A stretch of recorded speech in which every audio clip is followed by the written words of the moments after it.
Boa noite, meus irmãos. Seus salve, irmãos, na graça e na paz do nosso Senhor Jesus Cristo, amém? Vamos abrir a palavra do Senhor no livro de Marcos e vamos voltar à exposição do livro. Nós vamos nos deter apenas aos versos de 1 até o verso 12. Nos diz assim: Dias depois entrou Jesus de novo em Cafarnaum e logo correu que ele estava em casa. Muitos afluíram para ali, tantos que nem mesmo junto à porta se achava lugar, e anunciava-lhes a palavra. Alguns foram ter com ele, conduzindo um paralítico, levado por 4 homens. E não podendo aproximar-se dele por causa da multidão, descobriram o eirado a ponto correspondente ao que ele estava, fazendo uma abertura e baixaram o leito em que jazia o doente. Vendo-lhes a fé, Jesus disse ao paralítico: Filho, os teus pecados estão perdoados. Mas alguns dos escribas estavam assentados ali, e arrazoavam em seu coração: Por que fala deste modo? É isto blasfêmia. Quem pode perdoar pecados, senão um que é Deus? E Jesus, percebendo logo que seu espírito, que eles assim arrazoavam, disse-lhes: Por que arrazoais sobre estas coisas no vosso coração? Qual é mais fácil? Dizer ao paralítico: Estão perdoados os teus pecados? Ou dizer: Levanta-te, toma o teu leito e anda? Ora, para que saibais que o Filho do Homem tem autoridade, tem sobre a terra autoridade para perdoar pecados, disse ao paralítico: Eu te mando, levanta-te, toma o teu leito e vai para a tua casa. Então ele se levantou e no mesmo instante, tomando o leito, retirou-se à vista de todos, a ponto de se admirarem todos e darem glória a Deus, dizendo: Jamais vimos coisa assim. Oremos. Deus e Pai de nosso Senhor Jesus Cristo, é um prazer, ó Deus, estar novamente na tua presença como igreja do Senhor, e queremos, ó Deus, suplicar ao teu Espírito Santo, ó Pai, que abra os nossos olhos para a compreensão da tua palavra e me use como instrumento do Senhor. Assim eu oro no nome santo de Jesus. Amém, Deus. O autor Larry Hurtado, ele diz que o livro de Marcos não é apenas um livro sobre Jesus, mas é também um livro sobre um seguidor de Jesus, um discípulo. Marcos preocupa-se então em enfatizar que a cruz não era essencial apenas para entender o ministério de Cristo, mas a cruz, ela é um padrão para o discipulado. Então a gente olha para o livro de Marcos e a gente entende que o ministério de Cristo Jesus deveria passar ali pela cruz, e o próprio Senhor Jesus Cristo nos convida, né? Quem quiser vir após mim, toma sua cruz e siga-me, né? Então o Evangelho nos apresenta Cristo Jesus como aquele que foi profetizado no Antigo Testamento, tendo então um precursor ali, João Batista, né? E João Batista, na sua pregação, ele trouxe pelo menos 2 mensagens. A primeira, um arrependimento, né? Como um portal para o Evangelho. Arrependimento, então, para você dar início nessa caminhada, então, cristã, agora com o Senhor Jesus Cristo. E a segunda mensagem principal de João Batista aqui é a questão da remissão de pecados, né? Que para você entrar, então, nesse portal aqui, você vai passar por essa remissão de pecados, arrependimento, né? E essa remissão aqui é apenas o Senhor Jesus Cristo que faz, né? Salmo 103:12 nos diz: Quanto disto o Oriente do Ocidente, assim afasta de nós as transgressões. Em Miqueias 7, 18 e 19, o profeta nos diz: Quem, ó Deus, é semelhante a ti, que perdoas a iniquidade e te esquece da transgressão do restante da tua herança? O Senhor não retém a sua ira para sempre, porque tem prazer na misericórdia. Tornará a ter compaixão de nós, pisará os pés as nossas iniquidades e lançará todos os nossos pecados na profundeza do mar. Então, João Batista, anunciando o Senhor Jesus Cristo, que ele diz então que o arrependimento é esse portal para o Evangelho, e quem faz essa remissão de pecados é o próprio Senhor Jesus Cristo, né? Então ele destaca, João Batista, ainda no restante da sua pregação, né, a majestade do Senhor Jesus Cristo, a atividade superior do próprio Senhor Jesus Cristo, né? E o propósito de João não era se aparecer no ministério de Jesus, mas era mostrar, né, aquele a qual todos nós necessitamos, mostrar o Senhor Jesus Cristo. Ainda no livro de Marcos nós estudamos, né, algumas verdades, mostrando que Jesus, ele é o Filho amado do Pai lá no batismo, né? E a Trindade então ali é revelada naquele texto de Marcos 1:11, quando o Filho se identifica com o seu povo através do batismo, o céu se abre, o Espírito desce e o Pai então fala, né? Este é meu Filho amado em quem eu tenho grande alegria, eu me comprazo. E no capítulo 1 a gente ainda vê o Senhor Jesus Cristo sendo glorificado ainda por João Batista, né? Exaltado ali por ele, sendo glorificado também pelo Pai e também sendo seguido ali pelos seus discípulos. Então nós olhamos ainda fazendo nessa recapitulação aqui, estudamos sobre a autoridade de Jesus, vemos que Jesus tem autoridade para ensinar lá em Marcos 1, 21 e 22. Jesus tem autoridade sobre os demônios lá em Marcos 1, 32 a 38. E autoridade sobre a enfermidade lá em Marcos 1, 29 a 31.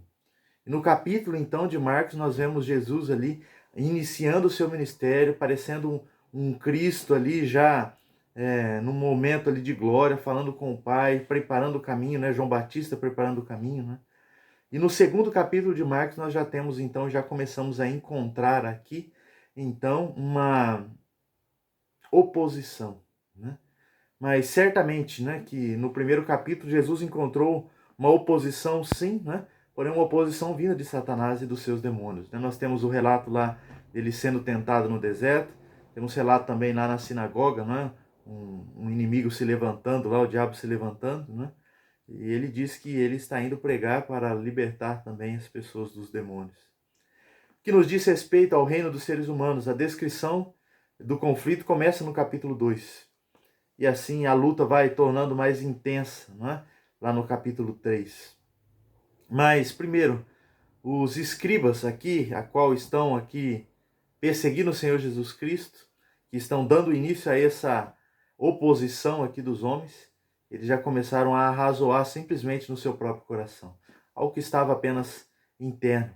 A seguir, não é? Eles reclamam para os seus discípulos de Jesus Cristo. E logo depois, então, se tornam mais ousados a ponto de falar com o próprio Senhor Jesus Cristo, né?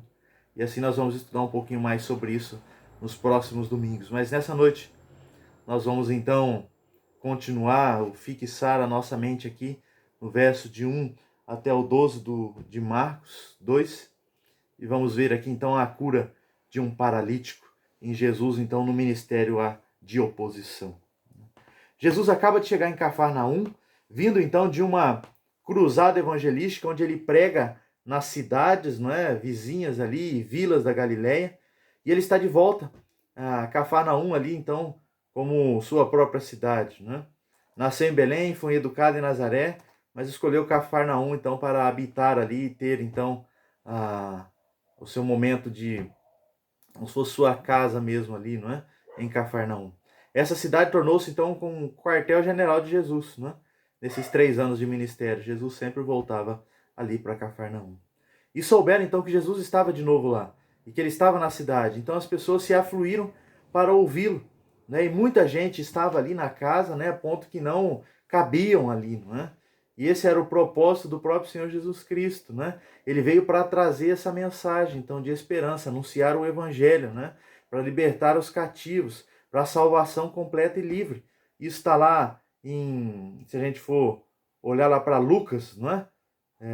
Lucas 4, de 17 a 22, vai nos trazer sobre isso, né? E Lucas vai dizer, então, registrar que foi entregue o livro do profeta Isaías e abrindo achou o lugar onde estava escrito: o Espírito do Senhor está sobre mim, porquanto me ungiu para anunciar boas novas aos pobres, a dar vista aos cegos, pôr em liberdade os oprimidos e a proclamar o ano aceitável do Senhor. E fechando o livro, devolveu os assistente, sentou-se e os olhos de todos na sinagoga estavam fitos nele. Então começou a dizer: hoje se cumpriu esta escritura aos vossos ouvidos. E todos lhe davam testemunho e se admiraram das palavras de graça que saíram da sua boca. E diziam: este não é o filho de José? Então as palavras cheias de graça, claras, simples, estavam saindo dos lábios do próprio Senhor Jesus Cristo. E Marcos então informa aqui que aqui em Cafarnaum, quando ele está anunciando a palavra de Deus ali, 4 homens então levaram e trouxeram a Jesus ali um paralítico, né? E não podiam entrar então pelas portas ali porque estavam lotadas, mas vieram do teto, né? Abriram um lugar, acharam um lugar no teto ali, e ali então eles desceram então para levar o paralítico até Jesus, pois sabiam que Jesus Cristo, né? Ele era o único então que poderia curar tanto a vida do paralítico, como Jesus também era o único que poderia salvar, né? Então a coragem, a habilidade então dos 5, vamos dizer assim, dos 4 homens e do paralítico em particular, né? A gente olha aqui que eles tiveram uma confiança e sucesso na sua empreitada. Acima de tudo, a gente olha aqui para a vida deles e a gente pode analisar a fé deles em Jesus Cristo.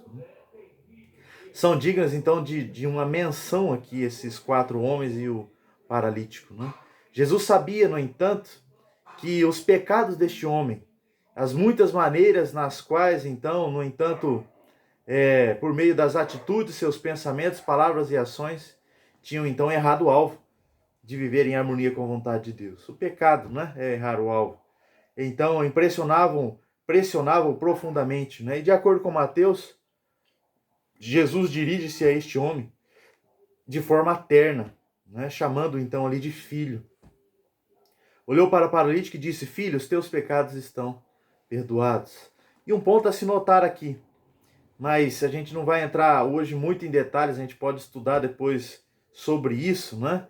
É certo que para o judeu, o doente era um homem, então, com quem Deus estava aqui meio que zangado. Então, por isso que Marcos registra aqui, não é?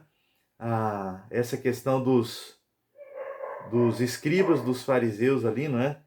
Olhando para Jesus, então, curando a pessoa, mas primeiramente ele salvando, né? Os teus pecados estão perdoados. E eles associavam, então, a questão do pecado com a enfermidade física. Nós vamos ver aqui 3 verdades preciosas, primeiramente. Em primeiro lugar, o paralítico, ele foi cativo e voltou livre, não é? A gente olha lá para o verso, capítulo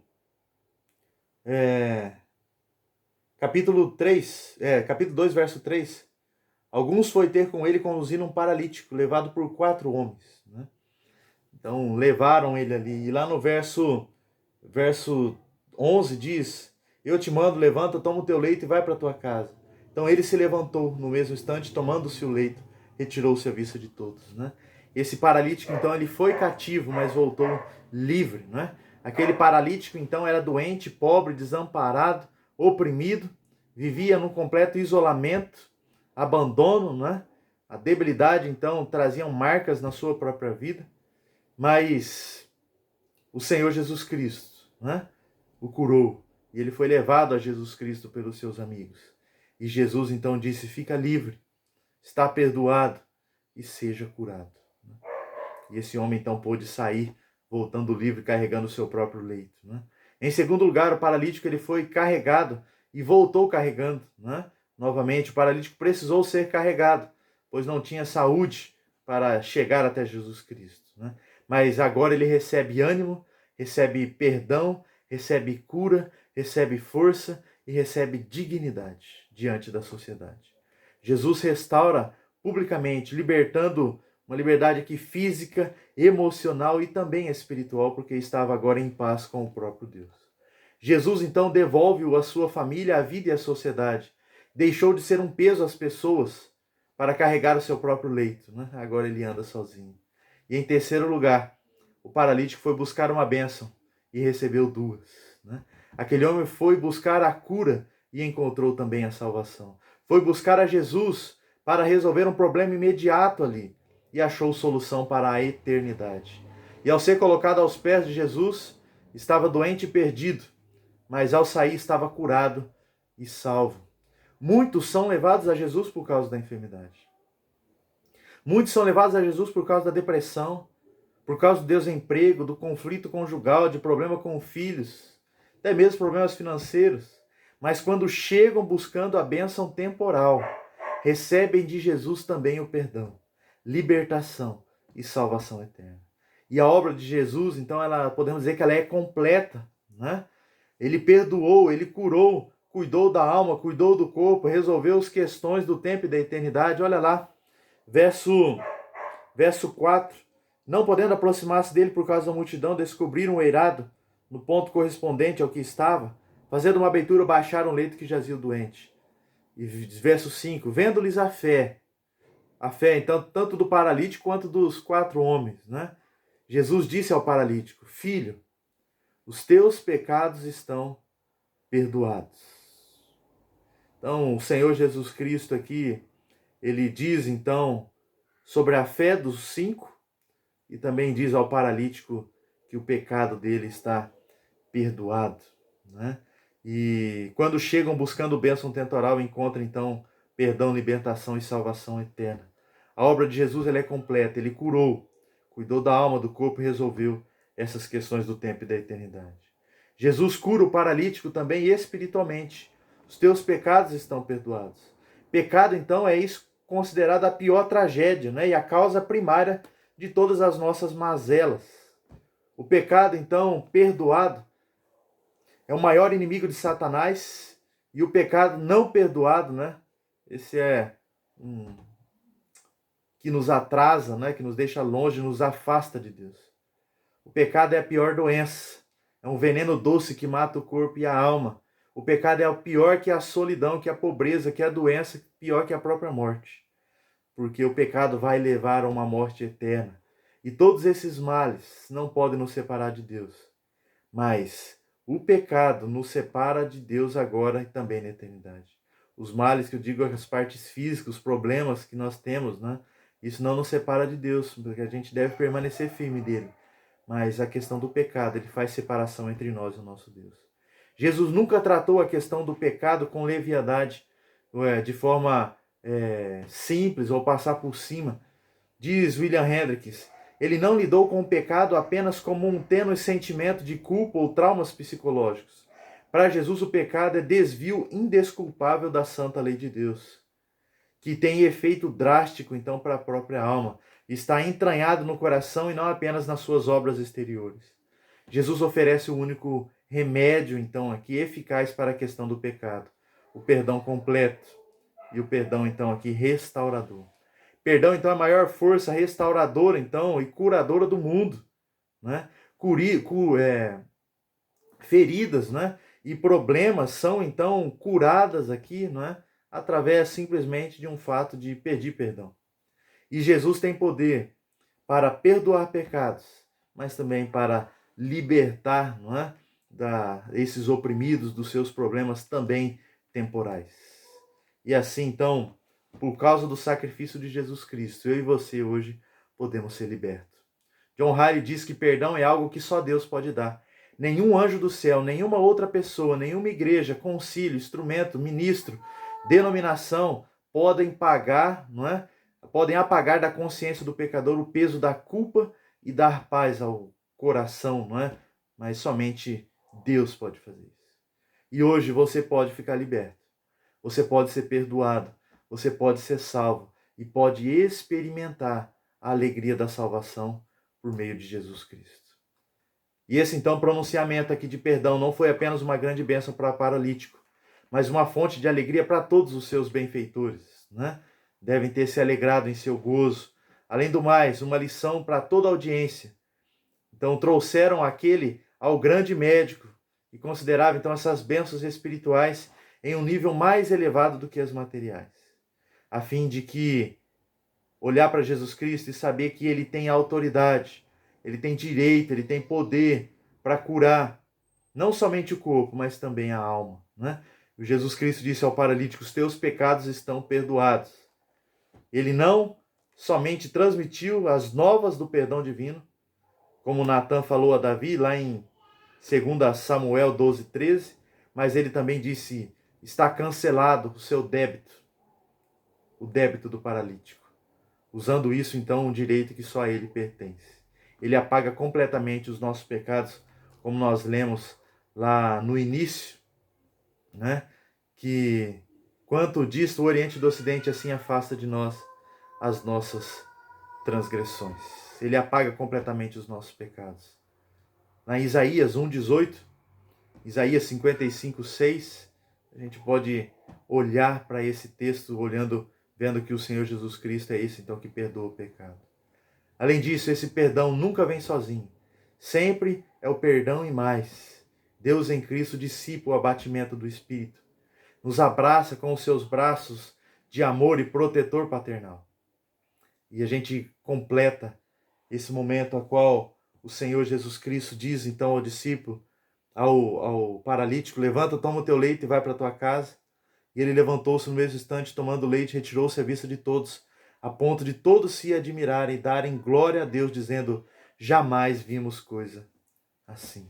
E quando a gente então reconhece que somos pecadores, um arrependimento, A gente olha para Cristo Jesus, a gente volta-se para Ele e Ele perdoa os nossos pecados. Ele, então, traz essa remissão dos pecados. E Romanos 5:1, a gente encerra aqui, Romanos diz: justificados, pois, pela fé, temos paz com Deus, o nosso Senhor Jesus Cristo. Então, quando a gente olha para o Evangelho de Marcos, capítulo 2, a gente vê Cristo saindo então do momento de glória no início do ministério, passando já para um momento de oposição. Mas nesse momento de oposição, nós vamos tratar na semana que vem. E hoje nós vamos e nos atentamos então apenas ao paralítico ali e à cura, tanto espiritual quanto física. E eu digo a você, nesta noite, que se achega ao Senhor Jesus Cristo. Não sei qual é o seu problema, o que você tem passado, o que tem afligido o seu coração, mas se achegue a Cristo Jesus, porque Ele pode curar tanto a sua vida, tanto os seus problemas temporais, quanto Ele pode também curar do seu maior problema, que é o pecado, e pode se fazer, então, se achegar mais perto dele, tendo a remissão dos seus pecados, você sendo, então, justificado diante de Deus. Então você poderá ter paz com Deus. Somente Jesus Cristo é caminho, verdade e vida, não há outro. Só Ele perdoa pecados. Então chegue a Ele, arrependa-se dos seus pecados, seja transformado por Ele e para a glória dEle. Assim eu oro no nome de Jesus e peço que Deus os abençoe e guarde vocês. Vamos orar. Pai, fale conosco, ó Deus, e trabalhe nas nossas vidas dia após dia, Deus, para que possamos experimentar a Tua palavra, Deus, para que possamos viver isso, ó Deus, de forma com que vamos ter as nossas vidas transformadas pelo Senhor Jesus Cristo, com o perdão dos nossos pecados, ó Pai. Perdoa-nos, ó Deus, pois muitas vezes fazemos, ó Pai, apenas aquilo que nos agrada, e não, ó Deus, fazemos aquilo que lhe agrada. E assim, Deus, nós sabemos que tem muitas pessoas necessitando de Ti, tanto por bênçãos materiais, físicas, mas também espirituais. Então eu clamo ao Senhor pedindo que o Senhor esteja curando, esteja libertando, ó Pai, esteja revelando-se, manifestando-se às pessoas, ó Pai, que estão precisando do Senhor Jesus Cristo. Assim eu oro, Deus, clamando ao Senhor e agradecido, porque o Senhor Jesus Cristo morreu pelos nossos pecados. O único, ó Deus, suficiente para nos salvar. E nos salvou lá na cruz do Calvário, morrendo, pagando o preço, mas não permaneceu ali, ressuscitou ao terceiro dia, vencendo a morte. E hoje foi preparar lugar, para que onde o Senhor está, estaremos nós também, como diz a Tua palavra lá em João. E assim oramos, pedindo que o Senhor abençoe, cure, guarde as nossas vidas, a vida dos nossos irmãos, no nome santo de Jesus. Amém, amém e amém. Que a graça do Senhor Jesus Cristo, que o amor de Deus nosso Pai, a comunhão do Espírito Santo do Senhor seja sobre todos nós hoje e para todo sempre. Amém. Deus abençoe, meus irmãos.